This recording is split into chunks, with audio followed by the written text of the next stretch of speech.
Hello, we're Group 6, and today we're going to be presenting about the 2005 to the 2006 Thai political crisis and how media played a role in the crisis. For the first part of our presentation, which is our events background, over the past 2 decades, political crises in Thailand have increasingly involved a wide range of media platforms that rapidly disseminated information to the public. And the 2005 to 2006 political unrest was one of the major national events of the early 21st century, which was heavily shaped by media-driven political polarization. Also, different media outlets owned or influenced by opposing political groups, such as Asia Satellite TV or ASTV, which was owned by Sonthithim Thongkun, and he was pro-monarchy, and also Voice TV, which was owned by Thaksin Shinawatra and his family, and he is pro-government, undoubtedly. Oh, and they played significant roles in shaping their public perception and people's political identity, which ultimately deepening the divide that manifested in the yellow shirt and red shirt protest movements across the country. The theories we applied to this project, the concept of wireless world as described by Kern highlights how new communication technologies such as wireless telegraphy and telephone created an experience of simultaneous connectivity, allowing people to be aware of and react to distance events almost instantly. This development reshaped the way societies perceive time, distance, and present moment. Next is The Languages of Medium by Edmund Carpenter. This concept paints an overview picture of how different mediums have their own logics, codes, and languages attributed to the dissemination of their content as the product of their distinct technological and formal construct. Finally, Walter's second orality describes the combined circumstances and characteristics of both oral and written culture, but where one's orality is more self-conscious and deliberate than before. It is a culture in which a willed communal sense is promoted alongside the possibility of intellectual independence, and people decide on their own whether or not they would join a group-minded community. Now let's move on to the research design and methods. We'll start off with the interviewees' brief demographics.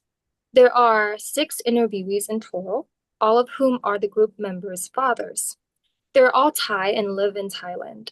Most of them are around 50 years old, with some being around 60, meaning that they all have experienced the crisis firsthand. Their occupations vary, with Hatay Shanok's father being a civil engineer. Mina's and Perani's fathers are businessmen. Nianabun's father works as a barrister and trade financier. Sipakan's father worked in an air force, and Patsagon's father is a doctor. And the differences in occupations may affect the ways they view the crisis and their media consumption differently. Lastly, almost all of the interviewees accessed the news via television. Only Sipakan's father used radio.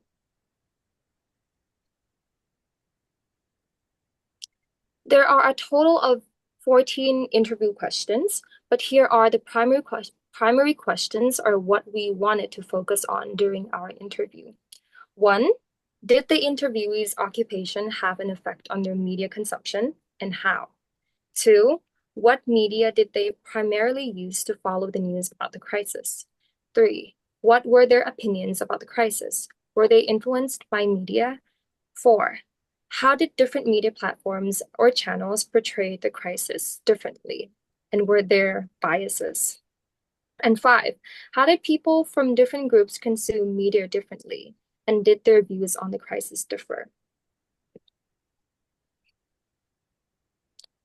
Finally, the interview procedure and how the data was collected are as follows.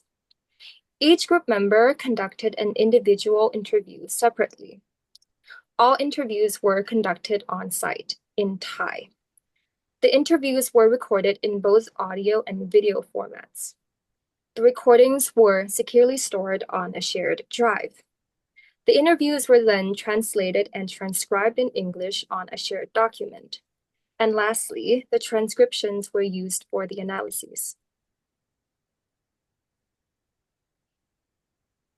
Our first interviewee, Mr. Paramit Nitarvitit, who was 30 years old working as a civil engineer while the event was occurred, shared that he mainly received the news through television, even though the news channels that were broadcasted at the time are considered reliable sources, there are still biases.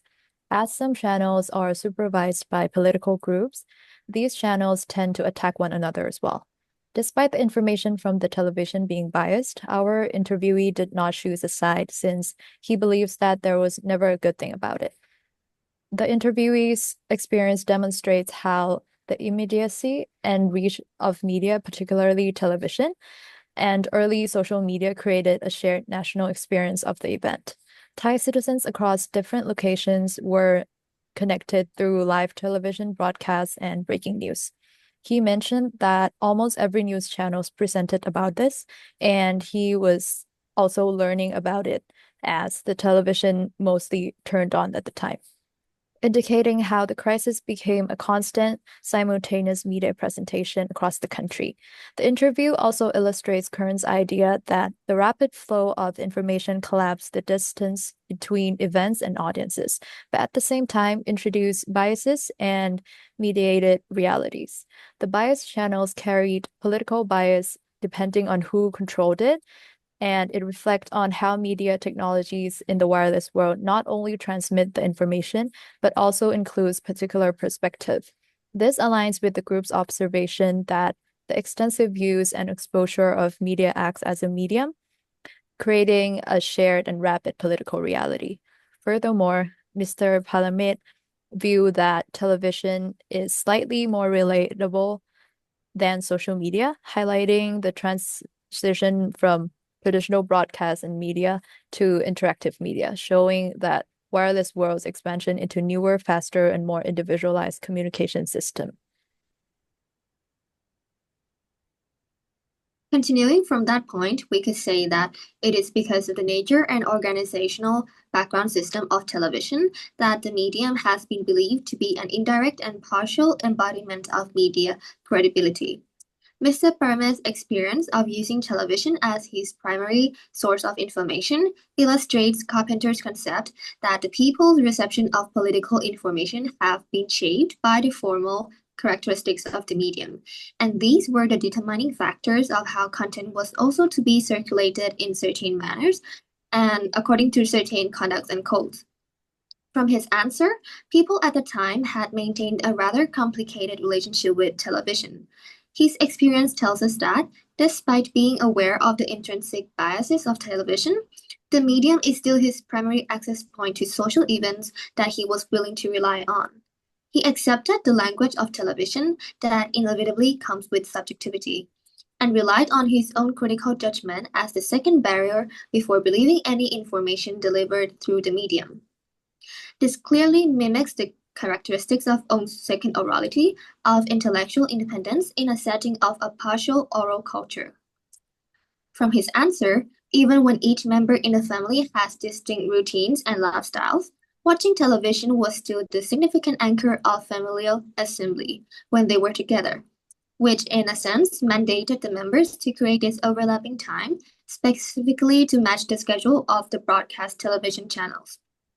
However, also because of these circumstances, television was also a reinforcement of social division when it comes to the representation of oppositional views. Mr. Paramed recalled that several families have had real violence within their households because of the conflicting political views. So, in a way, we could say that television is in itself a message, an amplification of our perceptions. Our second interviewee is Mr. Natapat Maniya, or Sipakan's father. The interviewee mentioned that following the news didn't really change his own political views because he saw emotional or manipulative media narratives, such as those urging people to hate Thaksin for allegedly disrespecting the monarchy, as unreasonable. This could be due to the fact that he was working in the military and had a lot of knowledge about the crisis at that time. That's why he wasn't influenced by media bias as much. This point illustrates Kern's concept of the wireless world. While the interviewee remained unaffected, many others were influenced by the constant flow of media messages. Through simultaneous media consumption, people across the country developed shared yet conflicting political realities, which heightened emotional polarization and social tension.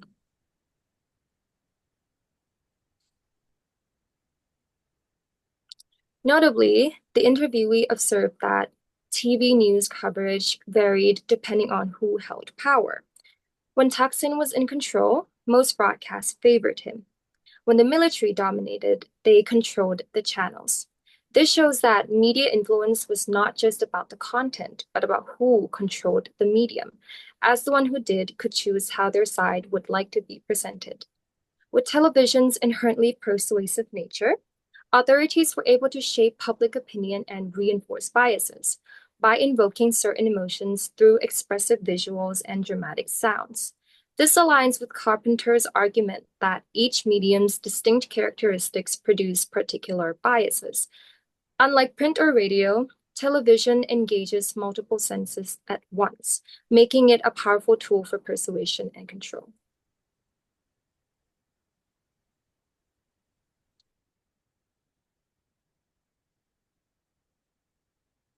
Also explained that his job required monitoring multiple televisions and radio channels at once, and he noticed that each medium reported the same event differently.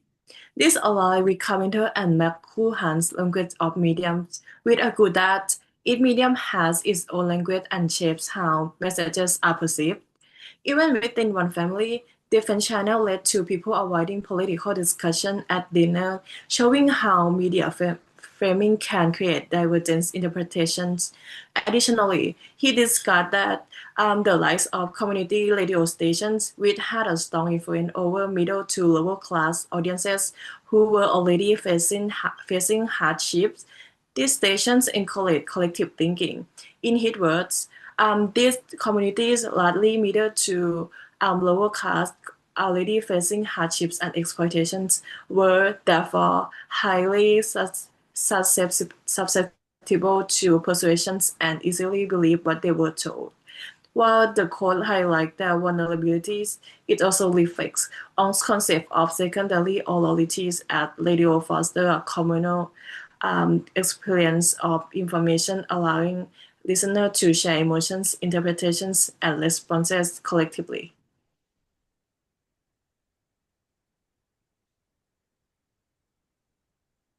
Moving on to the next interviewee, which is Mr. Pirasak. His experiences with the media over the past 2 decades as a barrister clearly illustrate how our world has increasingly become wireless. During Thailand's political turmoil in 2005 to 2006, various media outlets were owned and broadcast either by the government or by groups with opposing political affiliations. These developments strengthened people's pre-existing beliefs, fueled gossip, and deepened political polarization at the time. In response to the first interview question, the interviewee, Mr. Pirasak, stated that he primarily learned about current events through technological advancements such as television and radio, which were the most modern and widely accessible sources of information for Thai people across different genders, occupations, and social classes over the past 20 years. Regarding the content of each medium, he noted that the media at that time tended to be divided into sides, particularly televisions and radio. In contrast, the newspapers he read during that period also contributed significantly to the nation's growing political divide in an increasingly wireless society. According to Kern's wireless world, as communication technology advances, consumers gain greater opportunities to explore and experience simultaneous events across distance and time. In this case, Nana Bun's father described learning about the political crisis through various channels of communication. Television, radio, and newspapers, for example, could all deliver news in real time, accelerating the spread of both true and false information. And this simultaneity of content made our audiences feel deeply connected to the unfolding crisis. Moreover, each medium amplified national and political divisions because citizens received the same event updates simultaneously, which often filtered through each channel's political bias. And this aligns with Mr. Pierce's observation that he mentions that there was clearly no neutrality in reporting, which led him to follow the news independently to avoid political debates and conflict. Overall, this rapid flow of wireless communication transformed politics into a nationally interconnected yet increasingly polarized response to current events.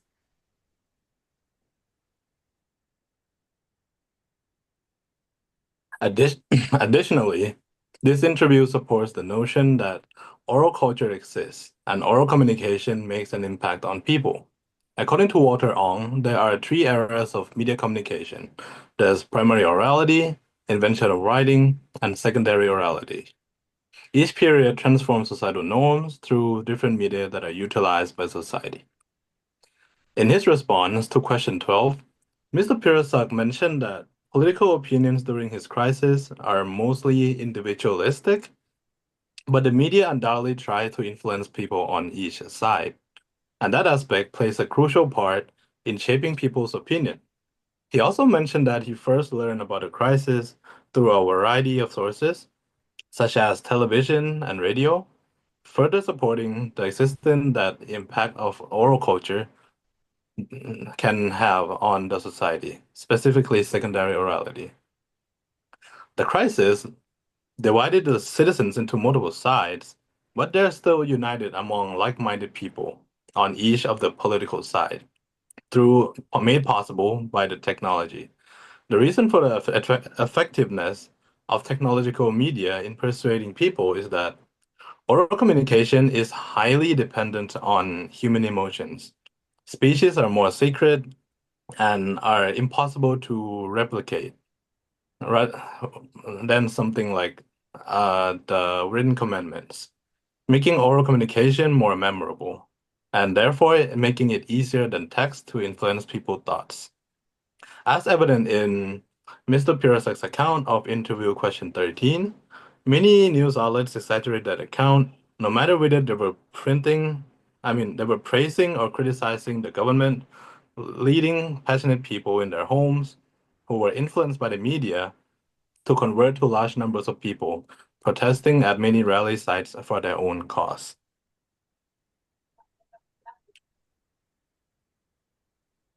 This is the name of our group members, and that's it for our presentation. Thank you.